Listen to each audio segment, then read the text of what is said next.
अस्सलाम वालेकुम मेरे प्यारे प्यारे व्यूवर्स। ऑपरेशन रूम में इस वक्त 21 लोग मौजूद थे। वो सब के सब एक ही मिशन पर काम कर रहे थे। सर, यूज़र्स का आईपी एड्रेस ट्रेस कर लिया गया है। बॉस पर कातलाना हमला कराने वाला भी यही यूज़र है। ब्लू कैट को इसकी हर सरगर्मी पर नज़र रखने को कहा है। इसने यूज़र की रिहाइशगाह से कुछ फासले पर वॉइस कैचर लगा दिया है जो 18 किलोमीटर तक यूज़र की वॉइस रिकॉर्ड कर सकता है। अब ये यूज़र हमसे बचकर नहीं जा सकता। ब्लैक टाइगर मेजर को अपनी अब तक की कामयाबी की तफसील बता रहा था। देखो ब्लैक टाइगर, किसी किस्म की लापरवाही बर्दाश्त नहीं की जाएगी।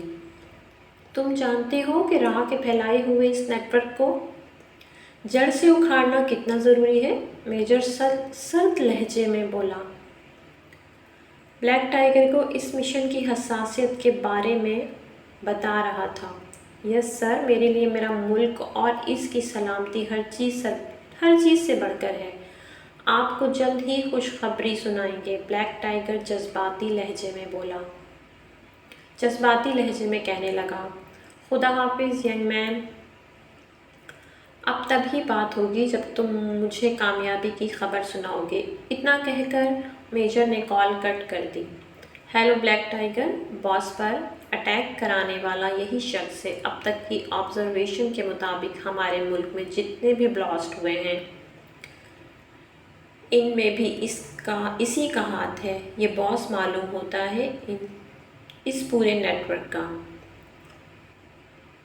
तुम कहो तो इसको सैफ हाउस पहुंचा देते हैं। ब्लैक टाइगर को यूज़र्स के बारे में बताने लगी।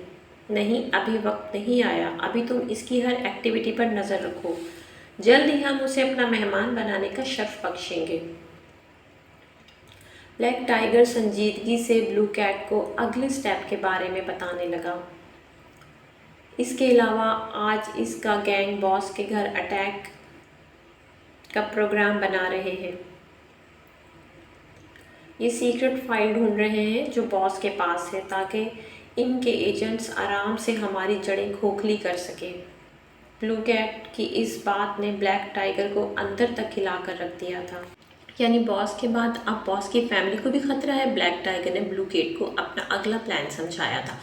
वक्त आ गया है कि इस जासूस को ब्लैक टाइगर अपना मेहमान होने का शर्फ बख्शे। डॉक्टर साहब, अदन होश में नहीं आ रही, मुनीब गमगीन लहजे में बोला। मुनीब वक्त और मामूल से ज़्यादा परेशान और गमगीन नजर आ रहा था। देखिए सर, अदन को बहुत गहरा सदमा पहुंचा है। ये खुद भी कोशिश नहीं कर रही ज़िंदगी की तरफ वापस आने की। जिस दिन ये इस सदमे से खुद को बाहर निकाल लेगी, इसी दिन ये होश में भी आ जाएगी। आप कोशिश करें इनको इस सदमे से बाहर लाने की। जी ठीक है डॉक्टर साहब। ये कहकर मुनीब अदन के पास आ गया। बेड पर पड़ी वो अदन नहीं थी, वो तो कोई और लग रही थी। अदन तो वो थी जो हंसती मुस्कुराती थी, शरारतें करती थी, कॉलेज में लोगों को अच्छे अच्छे मशवरे देती थी, शरारत खुद करती थी, क्लास से किसी और को बाहर जाना पड़ जाता था क्योंकि शक्ल से इतनी मासूम थी कि किसी को यकीन ही नहीं होता था ये हरकत अदन की हो सकती। मुनीब की आंखों के सामने गुजरा हुआ वक्त गुजरने लगा, लेकिन जो इस वक्त मुनीब के सामने थी वो कोई जिंदा लाश थी जिसमें जान ही नहीं थी। कमज़ोर आंखों के गिर्द हल्के थे। मुनीब ने अदन का हाथ अपने हाथ में रखा, ज़ारो कतार रोने लगा।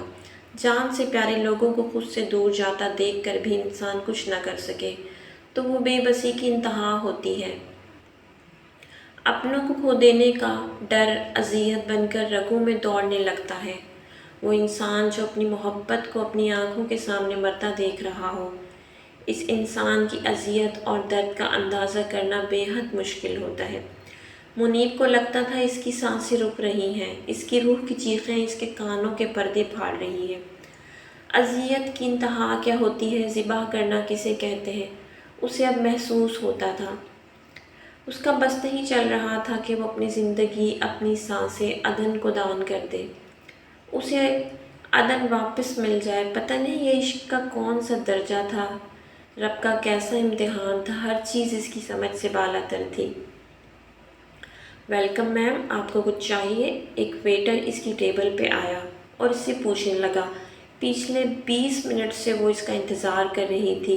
डार्क ब्राउन शोल्डर कट बाल इसने चेहरे की बाईं साइड और कंधे पर गिरा रखे थे ताकि इसका चेहरा वाज़े ना हो। ब्लैक जीन्स और ڈیپ ریڈ ٹاپ پہنے وہ مسلسل اپنی رنگ گھما رہی تھی اور اضطراب کا شکار لگتی تھی۔ کارنر ٹیبل پر ہونے کی وجہ سے وہ نئے آنے والے کی نظروں سے اوجھل ہو گئی تھی، لیکن وہ خود جس ڈائریکشن میں بیٹھی ہوئی تھی ہوٹل میں داخل ہونے والے ہر شخص کو دیکھ سکتی تھی۔ اتنے میں ایک شخص آتا دکھائی دیا۔ بلیک 3 پیس پہنے وہ ایک معزز شخص دکھائی دیتا تھا۔ اس کے پچ کے گال، چھوٹی لیکن چمکدار آنکھیں اس کے مکار اور بد فطرت ہونے کا پتہ دیتی تھیں۔ اس کے دائیں بائیں 2 آدمی اور بھی تھے، وہ تینوں ایک ٹیبل کی طرف بڑھ گئے تھے۔ وہ چونک گئے اور ان کو دیکھنے لگے۔ ایک اور شخص جو ان کا ساتھی معلوم ہوتا تھا ان تینوں آدمیوں سے کچھ فاصلے پر موجود تھا اور ان تینوں سے لا تعلق نظر آ رہا تھا۔ اتنے میں ریڈ ٹاپ والی لڑکی کی رنگ وائبریٹ کرنے لگی۔ اس نے آنکھوں پر گلاسز چڑھایا اور واش روم کی طرف بڑھ گئی۔ اس نے رنگ کو پریس کیا۔ Black tiger speaking over. وہ رنگ کی شکل کا ٹرانسمیٹر تھا۔ وہ آ چکا ہے اوور۔ پلان اس کے مطابق سب ایجنٹس ریڈی ہیں جو میرے ٹارگٹ کے قریب ہیں، وہ اپنے ایجنٹ سے میرا کام مکمل ہو گیا ہے، میں جا کر ٹارگٹ کی گاڑی کو کنٹرول میں لیتی ہوں، تم ان کے چوتھے ساتھی کو اپنے کنٹرول میں لو۔ وہ ہوشیار معلوم ہوتا ہے اوور۔ بلو کیٹ بلیک ٹائیگر کو اندر کے حالات بتا کر ایگزٹ ڈور کی طرف بڑھتی چلی گئی۔ انہوں نے ٹیبل پر بیٹھتے ہی ایک ویٹر کو اپنی طرف آنے کا اشارہ کیا اور اسے بلیک کافی آرڈر کی۔ وہ ویٹر مستعدی سے آرڈر نوٹ کرنے جا چکا تھا۔ 4 لوگ زنجیروں سے بندھے بے ہوش تھے۔ جیسے ہی ان کو ہوش آئی مجھے انفارم کر دینا۔ بلیک ٹائیگر اپنے رائٹ ہینڈ کو ہدایت کر کے آپریشن روم میں بڑھ گیا۔ آپریشن روم کی طرف بڑھ گیا۔ اوور باس کو کال کرنے لگا۔ آہستہ آہستہ ان چاروں کو ہوش آ گیا تھا۔ وہ اپنے آپ کو ایک کمرے میں دیکھ کر خوفزدہ ہو گئے تھے۔ باس یہ کیسے ہو گیا؟ انہوں نے ہمیں ڈھونڈ کیسے لیا؟ X0 دہشت زدہ لہجے میں کہنے لگا۔ ابے لوزر چپ کرو، تم تینوں اندھے نہ تھے، نظر نہیں رکھ سکتے تھے کہ تعاقب ہو رہا ہے؟ ہمارا پچھی گالوں والا جوان جو ان کا باس تھا معلوم ہوتا تھا چیختے ہوئے کہنے لگا، لوزر تم تو معمولی سپاہی بننے کے لائق نہیں ہو اور باس بنے پھرتے ہو۔ اگر میں بندھا ہوا نہ ہوتا تو تمہاری پچکی ہوئی شکل کو دیوار سے چپکا دیتا۔ X0 غصے سے چیختے ہوئے بولا۔ X0 یہ لڑنے کا وقت نہیں ہے، اب یہ سوچو کہ کیا کرنا ہے۔ عدن، آج میں تمہیں سب کچھ سچ سچ بتاتا ہوں۔ منیب نے عدن کا ہاتھ تھاما۔ منیب کی آنکھوں سے آنسو بہہ رہے تھے۔ تمہیں پتہ ہے میں کون ہوں؟ میں منیب نہیں ہوں، میرا نام محمد غازان ہے، میں پاک آرمی میں ہوں، میجر ہوں۔ تمہیں لگتا ہے کہ میں نے تمہیں اغوا کیا ہے؟ میں تو تمہیں اس دن ان درندوں سے بچا رہا تھا۔ عدن، تمہارے بابا ہمارے باس ہیں، کچھ راہ کے بندے ہیں جس کی اہم فائل ہمارے ہاتھ لگ گئی تھی۔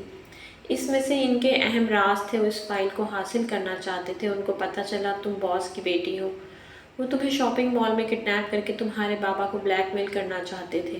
یہ خبر ہم تک پہنچ گئی کہ تم کڈنیپ ہونے والی ہو، اس وجہ سے میں تمہیں اس دن وہاں سے لے آیا تھا اور سیف ہاؤس میں رکھا۔ وہ 2 لڑکیاں بھی پاک آرمی میں ہیں جو تمہارا خیال رکھ رہی تھیں۔ عدن، تمہیں لگا میں غلط بندہ ہوں؟ تمہیں لگا میں نے ان لڑکیوں کو بھی اغوا کیا ہے؟ تمہیں لگا میں نے ان کی عزتوں کے ساتھ کھیلا ہے؟ عدن، میں کسی کی عزت کے ساتھ کیسے کھیل سکتا ہوں؟ میں تو محافظ ہوں۔ تم نے مجھے گھٹیا اور گرا ہوا سمجھا، تم مجھ سے نفرت کرتی چلی گئی۔ میں لمحہ لمحہ کس کرب سے گزر رہا تھا تمہیں بتا نہیں سکتا۔